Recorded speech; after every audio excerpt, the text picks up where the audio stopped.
Hello friends, screen पर आप इस खबर को देखिए। यह खबर है बिहार के नवादा ज़िले का। इसकी हेडलाइन है कि भूमि सर्वे में नाम दर्ज करवाने के लिए दबंगों ने फूकी दलित बस्ती। नवादा में 34 घरों में आग लगाई, 21 खाक। जी हाँ दोस्तों, यह 2 दिन पुरानी खबर है। यह खबर बिहार के नवादा ज़िले से संबंधित है। पिछले दिनों नवादा ज़िलों में कुछ लोगों ने, हालांकि कुछ लोगों की गिरफ्तारी हो चुकी है। आप पूरी खबर चाहें तो पढ़ सकते हैं, स्क्रीन पर मैंने लगाया हुआ है कि ज़मीन विवाद में दलितों की बस्ती को कुछ लोगों ने फूंक दिया। कारण यह था कि ज़मीन सर्वे जो हो रहा है बिहार में, उसमें कुछ ऐसे नियम और प्रावधान दिए गए हैं जिसके चलते इस घटना को अंजाम दिया गया। हम लोग इस घटना में नहीं जाएंगे क्योंकि यह जो वीडियो है किसी अन्य मुद्दे पर मैंने बनाया।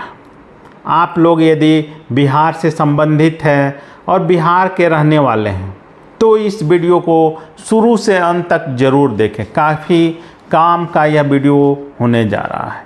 यह तो एक खबर आपको मैंने दिखाया।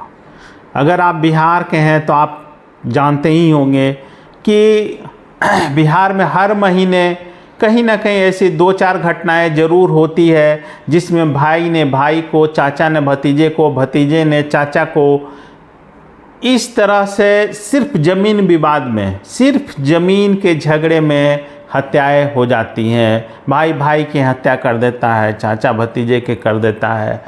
मतलब ज़मीन विवाद काफ़ी बड़ा मुद्दा है बिहार में। इसी को देखते हुए कई मौक़ों पर पटना हाई कोर्ट ने ऐसे आदेश जारी किए गए जिससे कि यह साफ निर्देश था राज्य सरकारों की कि ऐसे की कार्य प्रणाली की जाए, फिर ऐसे कुछ ज़मीनों का अपडेट किया जाए कि ज़मीन विवाद कम से कम किया जा सके। इसी को ध्यान में रखते हुए नीतीश कुमार सरकार ने निर्णय लिया कि बिहार के सभी ज़मीनों का फिर से एक बार सर्वे किया जाए। पूर्व में कई बार सर्वे हो चुके हैं, लेकिन काफ़ी पुराने सर्वे हो चुके हैं। लगभग 100 साल से भी पुराना सर्वे हो चुका है। ऐसे में ज़रूरत है कि अपडेटेड नए सर्वे की। अब आगे क्या होगा, या फिर मैं इस बात को क्यों उठा रहा हूँ? उठाने का कारण यही है कि पहले जहाँ महीने में 1, 2, 3, 4 घटनाएं हो जाती थी ज़मीन विवाद में, हत्याओं को लेकर या फिर ज़मीन विवाद में मारपीट को लेकर, अब प्रतिदिन ऐसे 10, 20, 25 मामले सामने आ रहे हैं ज़मीन विवाद के। मामला थानों में पहुंच रहा है, मामला कोर्ट कचहरी में पहुंच रहा है। मतलब इस सर्वे ने पूरे बिहार में आग लगाने का काम किया है। साथ ही साथ जैसा कि आप लोगों को पता है कि शायद ही ऐसा कोई बिहार का परिवार हो जिसका कोई ना कोई व्यक्ति बाहर काम ना करता हो, या फिर बहुत सारे परिवारों की कई पीढ़ियां बिहार से बाहर हैं, विदेशों में हैं, देश के बहुत भिन्न भिन्न प्रांतों में अपनी रोजी रोटी के लिए जाके बस गए हैं या फिर अभी भी नौकरी कर रहे हैं। ऐसी स्थिति में अचानक से इस सर्वे की शुरुआत करना, कहीं ना कहीं ऐसे लोग जो बाहर में बिहार छोड़कर अपनी रोजी रोटी के लिए काम कर रहे हैं, नौकरी कर रहे हैं, मजदूरी कर रहे हैं, उन्हें अपना काम धंधा छोड़कर बिहार आना पड़ा है। कारण यह है कि सरकार को तो ज़मीन का कागज़ चाहिए, तो सरकार को तो ज़मीन का सर्वे कराना है। ऐसे में जो बिहारी 1 इंच ज़मीन के लिए अपनी भाई की हत्या कर देता है, वो कैसे बर्दाश्त करेगा कि उसकी ज़मीन सरकार के कब्ज़े में चले जाए। इसीलिए एक दूसरी समस्या यह भी खड़ी हो गई है कि जो लोग बिहार के बाहर रोजी रोटी के लिए गए हुए हैं बरसों बरसों से, वो भी आज बिहार लौटने को मजबूर हो चुके हैं। इन्हीं सब परिस्थितियों को ध्यान में रखते हुए अब पटना हाई कोर्ट में एडवोकेट राजीव रंजन सिंह के द्वारा एक PIL दर्ज की गई है। इस PIL में कोर्ट को साफ साफ यह बताया गया है कि किस प्रकार से इस सर्वे से बिहार में जो स्थिति उत्पन्न हो गई है वो काफ़ी भयावह स्थिति है। चारों ओर अफरा तफरी का माहौल है।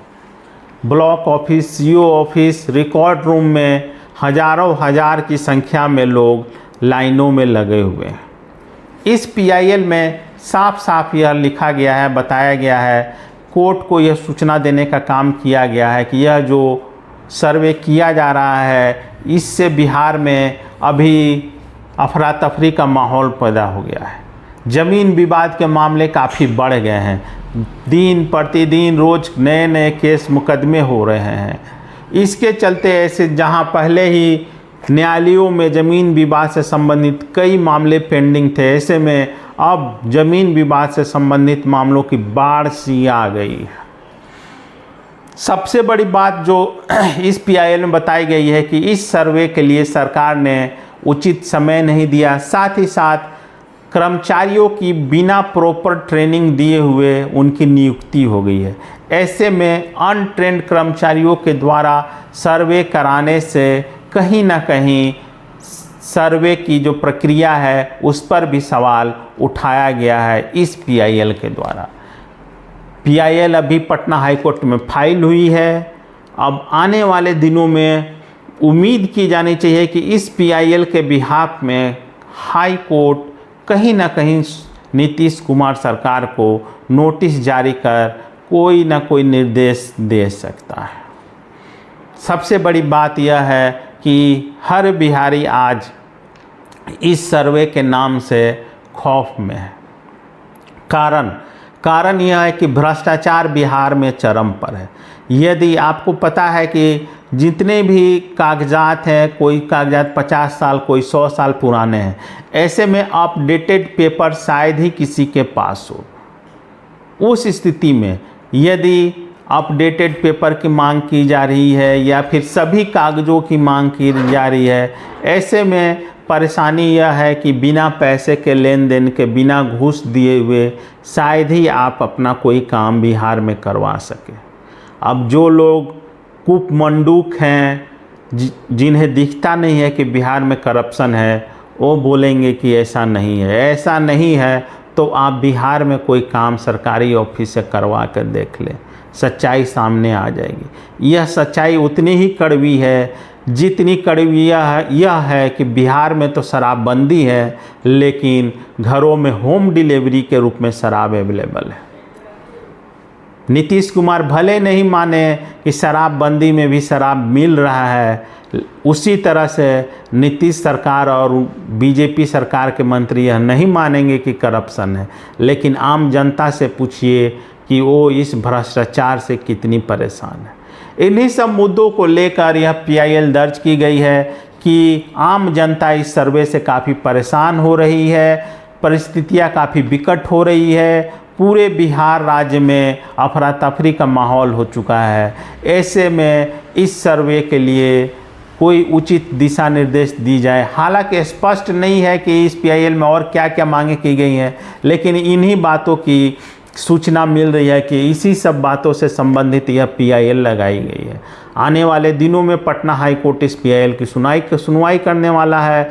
ऐसे में कहीं ना कहीं लगता है कि शायद कुछ दिनों के लिए इस सर्वे पर रोक लगा दे पटना हाई कोर्ट। नीतीश कुमार सरकार से यह अपेक्षा की जाती है कि नीतीश कुमार अपनी जिद को छोड़ें और व्यवहारिकता का परिचय देते हुए बिहार वासियों को कुछ समय दें कि वो अपने कागजातों को अपडेट कर ले, दुरुस्त कर ले। साथ ही साथ जो अनट्रेंड पद, जो कर्मचारियों की नियुक्ति हुई है या फिर जिनकी ट्रेनिंग पूरी नहीं हुई है, उन्हें कम से कम कुछ समय तक ट्रेंड किया जाए, ट्रेनिंग दिया जाए। इसका मैं एक और एग्जांपल इसलिए बताता हूँ। आप बोलेंगे कि बेसिर पैर की बातें हैं, तो जितने भी पुराने डीड थे, खासकर 1980 से पहले जो भी ज़मीनों के कागजात बनते थे वो कैथी भाषा में बनते थे।